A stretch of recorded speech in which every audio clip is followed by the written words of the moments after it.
स्वागत है आप सभी का मेरे YouTube चैनल सीकेआर किचन में। मैं हूं चंद्रकांता राजपुरोहित और फिर हाजिर हूं एक नई रेसिपी के साथ। और आज हम बना रहे हैं कोटा की बहुत ही प्रसिद्ध उड़द दाल की हींग कचौड़ी। तो आइए बनाना शुरू करते हैं। तो उड़द दाल की हींग कचौड़ी बनाने के लिए हमने 1.5 कप के करीब मैदा ले लिया है। मैदा को हमने एक बार छान के ले लिया है और उसमें टेस्ट के हिसाब से हम नमक ऐड कर लेंगे। ये मैंने 1 चम्मच के करीब नमक डाला है। अपने टेस्ट के हिसाब से थोड़ा ज्यादा या कम कर सकते हैं। और अब इसमें हमको मोइन ऐड करना है, तो एक बार थोड़ा नमक को मिक्स कर लेते हैं और मैदा के बीच में थोड़ी सी जगह बना लेते हैं। पहले हम 1 टेबल स्पून के करीब इसमें मोइन डालते हैं और एक बार आटे को हम मिक्स करके चेक कर लेंगे।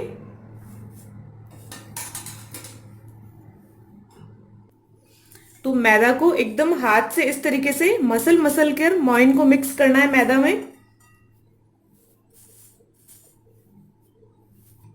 और मैंने मोइन के लिए मूंगफली का ऑयल डाला है मैदा में। अगर आप चाहें तो घी भी डाल सकते हैं। घी को हल्का सा मेल्ट कर लें, गुनगुना कर लें। 1/2 टेबल स्पून के करीब इसमें ऑयल हम थोड़ा सा और डाल लेते हैं और इसको भी मिक्स कर लेंगे एक बार मैदा में। तो ये 1.5 टेबल स्पून मैंने ऑयल इसमें अच्छी तरीके से मिक्स कर लिया है मसल के। तो अब इसकी मुट्ठी बांध के हम चेक करेंगे। तो इस तरीके से मुट्ठी में हम मैदा को लेंगे तो इस तरीके से बाइंड हो रहा है, यानी कि ऑयल बिल्कुल इसमें बराबर है। इससे कम या फिर इससे ज्यादा आपको नहीं डालना है। ऐसे कचौरी और समोसे के अंदर मैदे का 4th पोर्शन मोइन लगता है। जैसे कि अगर 1 किलो हमने मैदा लिया है तो 250 ग्राम के करीब उसमें मोइन लग जाता है। अब इसमें हम थोड़ा थोड़ा पानी डालते हुए हल्का सा सख्त आटा लगाएंगे, यानी कि रोटी के आटे से थोड़ा सा हार्ड आटा लगाना है, उससे ज्यादा हार्ड नहीं लगाना है। और आटे को हमें गूंथते वक्त ध्यान रखना है कि बहुत ज्यादा इसको मसल के और गूंथना नहीं है। इस तरीके से बिल्कुल हल्के हाथ से हमको इस तरीके से बाइंड कर लेना है। थोड़ा थोड़ा पानी डालते हुए हल्के हाथ से इकट्ठा कर लेना है। बहुत ज्यादा अगर इसको मसल के गूंथेंगे तो जो कचौड़े हैं वो आपकी खस्ता नहीं बनेगी। तो ये थोड़ा थोड़ा पानी डालते हुए हमने मैदा को इकट्ठा कर लिया है। इस तरीके का हमने मैदा लगा के तैयार किया है। ना तो ये बहुत ज्यादा हार्ड है और ना ही रोटी के आटे की तरह सॉफ्ट है। रोटी के आटे से थोड़ा सा हमने हार्ड आटा लगा के तैयार किया है। तो अब इसको ढक के हम 15 मिनट के लिए रेस्ट के लिए रख देंगे और तब तक हम कचौरी के लिए मसाला तैयार कर लेते हैं। तो ये उड़द की हींग कचौड़ी बनाने के लिए हमने उड़द की धुली हुई आधा कप हमने दाल ली थी। इसे उड़द की धुली हुई दाल भी कहते हैं, उड़द का मोगर भी कहते हैं, यानी कि बिना छिलके वाली ये उड़द दाल है, छिलका उतरी हुई। ये हमने 1/2 कप ले ली थी और इसको हमने 4-5 बार अच्छी तरीके से धोने के बाद में 3 घंटों के लिए हमने इसको पानी में भिगो के रखा हुआ था। तो कम से कम 2 घंटे इसे पानी में भिगोना बहुत जरूरी है। तो इसको हम एक बार चेक कर लेते हैं कि दाल हमारी अच्छी तरीके से भीगी कि नहीं भीगी। तो एक दाना लेके हम इसको दबाएंगे नाखून से, तो बिल्कुल आसानी से इसके 2 टुकड़े हो रहे हैं। इस तरह की भीगी हुई दाल हमारी होनी चाहिए। तो अब इस दाल को हमें हल्का सा मैश करना है, यानी कि एक दाल के 2 या 3 टुकड़े हो जाए, इस तरह की दाल हमको चाहिए। तो मिक्सी में भी अगर आप चाहें तो पीस सकते हैं। तो थोड़ा थोड़ा मिक्सी को चलाते हुए दरदरा पीस लें, लेकिन मिक्सी में बारीक हो जाता है, इसलिए हम यहाँ पे ये पोटैटो मैशर की सहायता से इसको मैश करेंगे।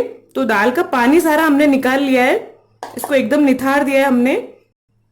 और इसको हम पोटैटो मैशर से इस तरीके से मैश करते हुए इसको मैश कर लेंगे।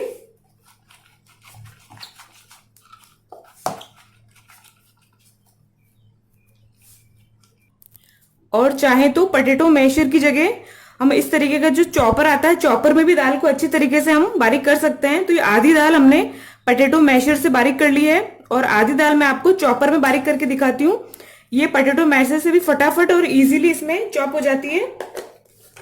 ये चॉपर आसानी से मार्केट में अवेलेबल हो जाता है। तो इसमें हमने दाल को डाल दिया है और उसको ढक्कन लगा दिया। तो इसको इस तरीके से हम 6-7 बार चलाएंगे तो दाल हमारी एकदम बढ़िया बारीक हो जाएगी।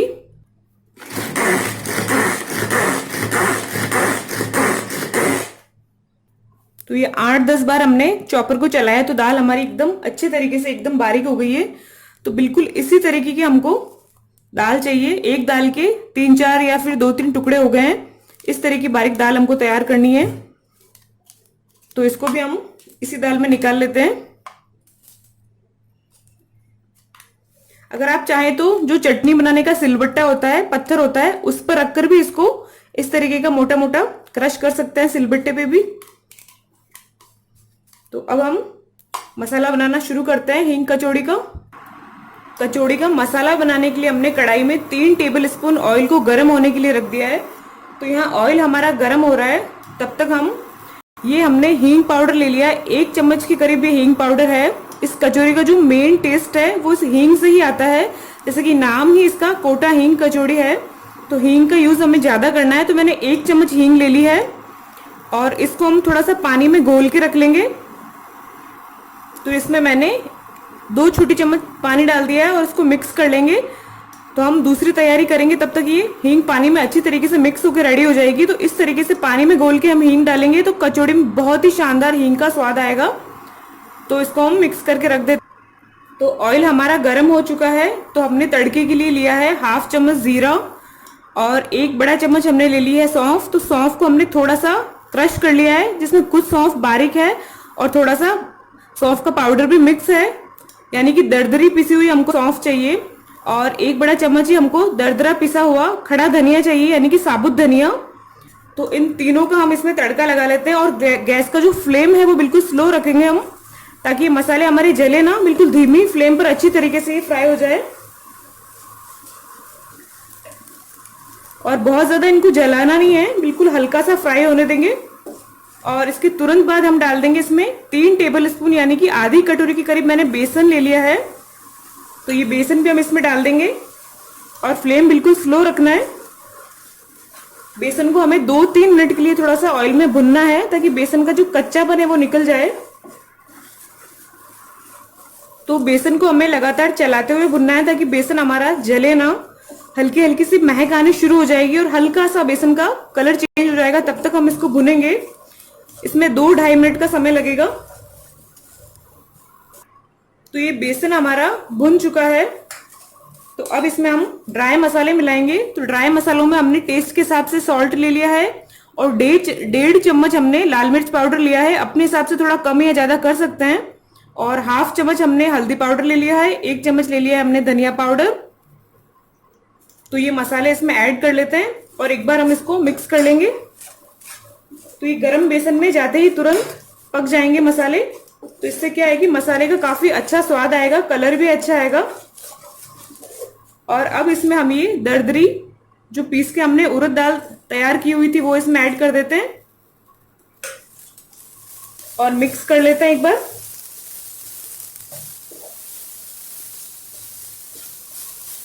तो अब हमको उड़द दाल को कम से कम 4-5 मिनट के लिए बिल्कुल धीमी आंच पर भुनना है।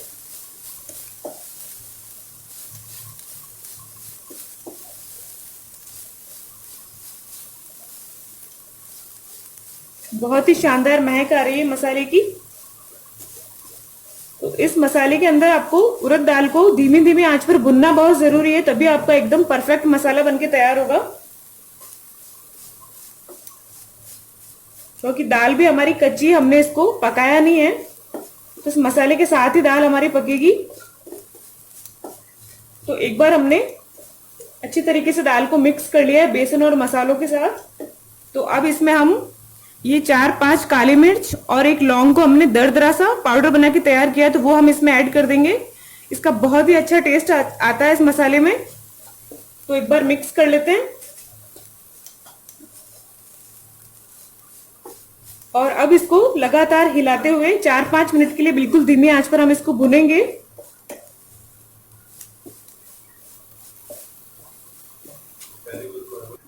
दो मिनट हो गए हमको मसाले को भुनते हुए। तो अब इसमें हम ये हींग वाला पानी ऐड कर देंगे। तो इसको एक बार मिक्स कर लेते हैं।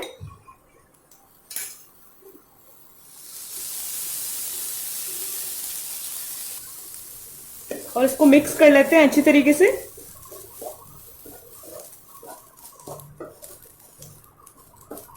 और इसको हम 2-2.5 मिनट के लिए थोड़ा सा और भून लेंगे, ताकि जो पानी हमने डाला है वो भी ड्राई हो जाए और हींग की जो खुशबू है पूरे मसाले में अच्छी तरीके से मिक्स हो जाए। दाल को हमने बॉईल नहीं किया था, तो दाल भी हमारे यहाँ पे थोड़ी पकनी जरूरी है, ताकि दाल में जो कच्चा फ्लेवर है वो निकल जाए।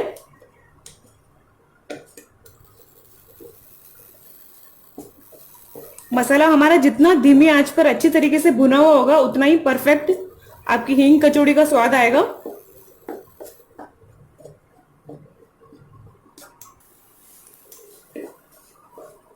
तो ये मसाले को हमने 2 मिनट के लिए और भून लिया है। तो अब इसमें हम कुछ मसाले और मिलाएंगे। तो 1/4 चम्मच के करीब हम डाल रहे हैं गरम मसाला, और 1 छोटी चम्मच डाल रही हूं मैं कसूरी मेथी,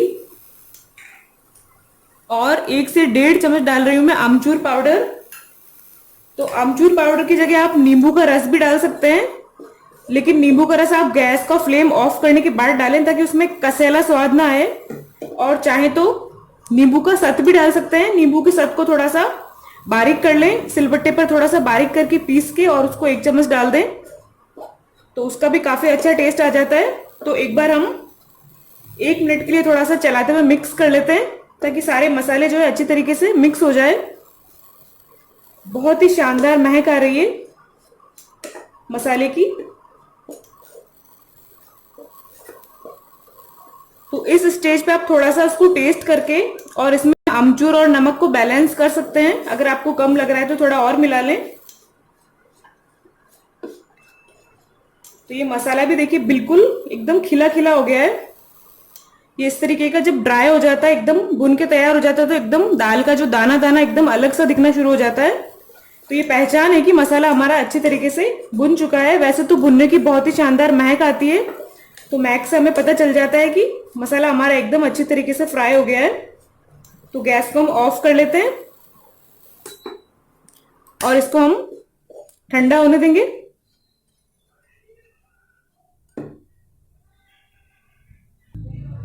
तो मसाले को हमने अलग बर्तन में निकाल लिया है, ताकि फटाफट से ठंडा हो जाए। तो मसाला हमारा थोड़ा ठंडा हो गया है। तो अब इसकी हम गोलियां बना के तैयार कर लेंगे, बॉल्स बना लेंगे इस तरीके से मुट्ठी में लेके बांधते हुए। तो मीडियम साइज का जो नींबू आता है उस साइज के हम बॉल्स बना लेंगे, यानी कि 2-2.5 छोटी चम्मच के करीब मसाला उसमें होना चाहिए। तो ये इस तरीके का हम बॉल्स बना बना के रख लेते हैं, ताकि बार बार हमको मसाले में हाथ ना करना पड़े और फटाफट से कचौरी बनके रेडी हो जाए। तो इससे हमारा काम भी इजी हो जाएगा और मसाला भी बराबर पार्टीशन में हो जाएगा। तो ये हम इसी तरीके से बॉल बना के रख लेते हैं।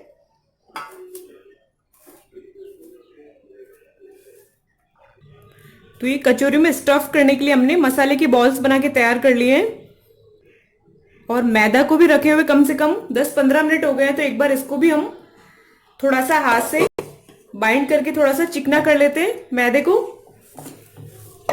थोड़ा सा मसल लेंगे हल्के हाथ से, बहुत ज्यादा इसको मसलना नहीं है, बस इस तरीके से करेंगे तो मैदा हमारा एकदम चिकना हो जाएगा।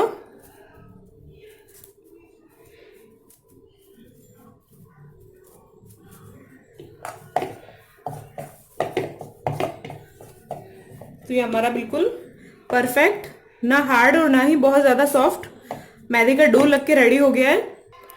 तो अब हम इस आटे से लोइयां तोड़ के रख लेंगे। लगभग एक ही साइज की लोइयां तोड़ने की कोशिश करनी है हमको, जिससे कि कचौरियों का साइज भी हमारा एक ही जितना हो। तो यहाँ पे मैं बड़े साइज की नींबू के आकार की लोई तोड़ के ले रही हूं।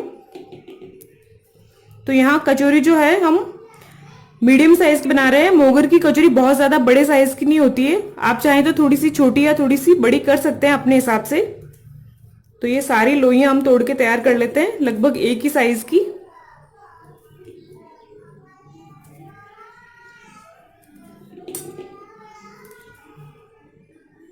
तो ये लोइयां हमने तोड़ ली है। तो इसमें से हम एक लोई उठा लेते हैं, बाकी को हम ढक के रखेंगे ताकि ये ड्राई ना हो जाए। तो ये एक आटे का हमने टुकड़ा ले लिया है, और इसको एक बार थोड़ा सा चिकना करके इसकी लोई बना लेंगे हम इस तरीके से। और इसको अंगूठा और उंगली की सहायता से हमको इसको कटोरी का शेप देना है इस तरीके से। तो बीच में से इसको पतला नहीं करना है, साइड से इसको पतला करते हुए हम घुमाते रहेंगे तो एक कटोरी का शेप हो जाएगा, ताकि हमको मसाला स्टफ करने में आसानी रहेगी। तो बस इस तरीके से घुमाते हुए इसको हम पतला करते हुए बढ़ा लेंगे, इसको थोड़ा साइज इसका बड़ा कर लेंगे इस तरीके से, और इसको हथेली में लेके बीच में से हम थोड़ा सा जगह बना लेंगे।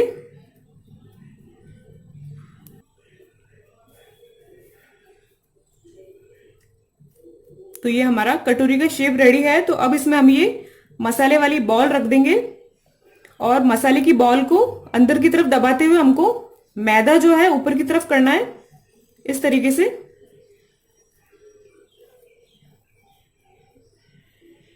और इसको हम पैक कर लेंगे ऊपर से। बहुत ही इजी है इसको स्टफ करना, बस हमको ध्यान रखना है कि ऊपर का जो पोर्शन है वो अच्छी तरीके से हमको दबाते हुए पैक करना है, ताकि कढ़ाई में जाके हमारी कचौरी खुले ना। तो इस तरीके से इसको बिल्कुल उंगलियों से दबाते हुए हमको अच्छी तरीके से पैक कर देना है इसको इस तरीके से। तो ये दबा के हमने इसको बिल्कुल अच्छे तरीके से पैक कर लिया। जो थोड़ा सा एक्स्ट्रा है डो वो हम निकाल लेंगे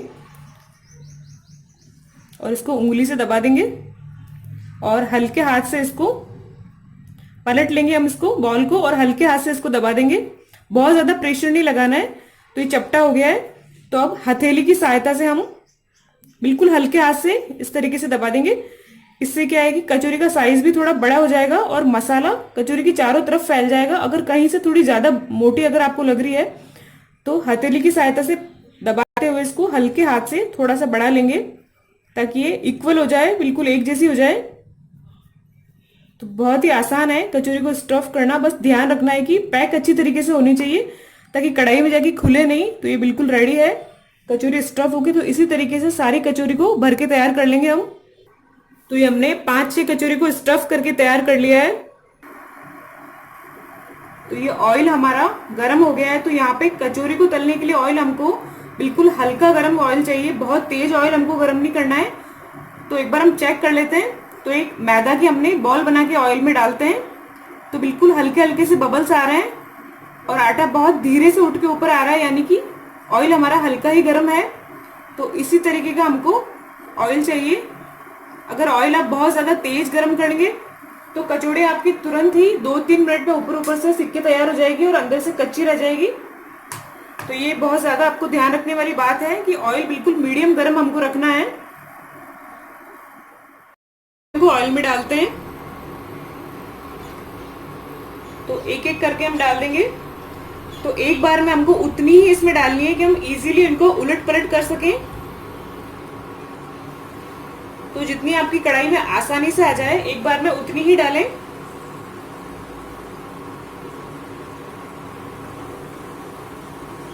और इनको हम बिल्कुल मीडियम फ्लेम पर कम से कम 7 से 8 मिनट तक एक तरफ से डीप फ्राई होने देंगे। जब ये कचौड़ी ऊपर की तरफ आ जाएगी, ऑयल के ऊपर की तरफ, तब हम इनको पलटेंगे।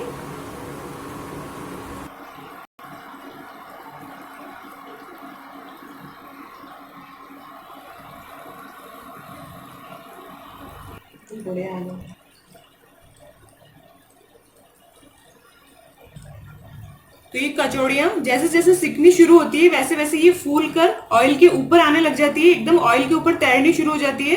तो सारी कचौड़ियां हमारी एकदम ऑयल के ऊपर आ जाएगी, तभी हम इनको पलटेंगे, उससे पहले बिल्कुल भी नहीं छेड़ेंगे। तो जो कचौड़ियां हमारी ऑयल के ऊपर आ गई है फूल के, उनको हम ध्यान से पलट लेंगे। तो कचौड़े को पलटते टाइम हमें बहुत ध्यान रखना है कि ऑयल हमारा कढ़ाई से बाहर नहीं उछलना चाहिए, क्योंकि कचौड़ी में वजन होता है। तो थोड़ा ध्यान से हमको पलटना चाहिए। तो जो हमारी फूल गई है उनको हमने पलट लिया है।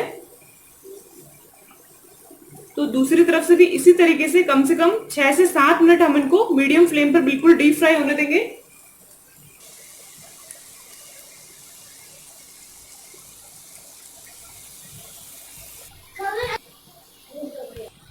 तो ये हमारी कचौड़ियां डीप फ्राई होकर तैयार हो गई है। इनको हमने दोनों तरफ से पलट पलट के लगभग 15-16 मिनट तक इनको हमने मीडियम फ्लेम पर डीप फ्राई किया है। तो ये दोनों तरफ से इसका एकदम लाइट गोल्डन कलर आ गया है। तो ये एकदम खस्ता डीप फ्राई होकर रेडी हो गई। तो अब इनको हम निकाल लेते हैं। तो इस तरीके से इनको हम झारे में निकाल लेते हैं ताकि इनका जो एक्स्ट्रा ऑयल है वो सारा निकल जाए। देखिए बहुत ही शानदार कलर आ गया है कचौड़ियों का और एकदम फुली फुली मार्केट की तरह ही हमारी फुली हुई खस्ता कचौड़ी बनके रेडी हुई है। तो एक्स्ट्रा ऑयल थोड़ा सा हम इसका निथाड़ लेंगे और ये देखिए बहुत ही शानदार खस्ता एकदम हमारी कोटा हींग कचौड़ी डीप फ्राई होकर रेडी हो गई है। तो इसको हम निकाल लेते हैं बर्तन में।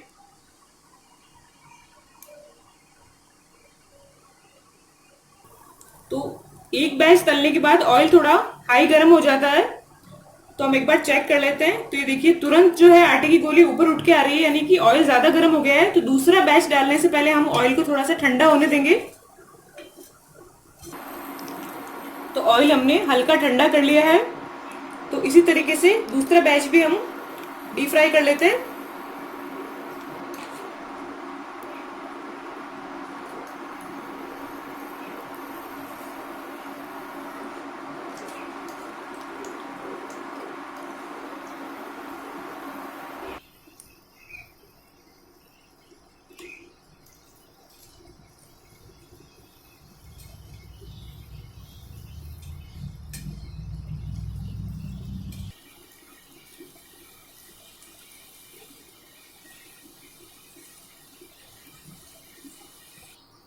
दूसरा बैच भी हमारा डीप फ्राई होकर रेडी हो गया है, तो इसको भी हम निकाल लेते हैं कढ़ाई से।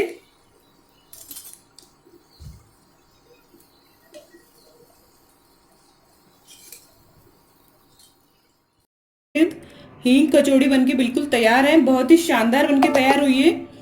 बिल्कुल ऊपर से एकदम कुरकुरी और अंदर से एकदम खस्ता बनके रेडी हुई है। तो एक कचौरी मैं आपको तोड़ के दिखाती हूँ। तो ये देखिए बहुत ही खस्ता कचौरी हमारी बनके रेडी हुई है और बिल्कुल भी ऑयली नहीं है और अंदर तक जो है काफी अच्छी मात्रा में हमने इसमें मसाला भी स्टफ करके तैयार किया है। बहुत ही शानदार हमारी कचौड़ियां बनके रेडी हुई है, एकदम मार्केट वाली कचौड़ी है। तो आप भी कोटा की फेमस उड़द दाल की हींग कचौड़ी को बना के जरूर ट्राई करें।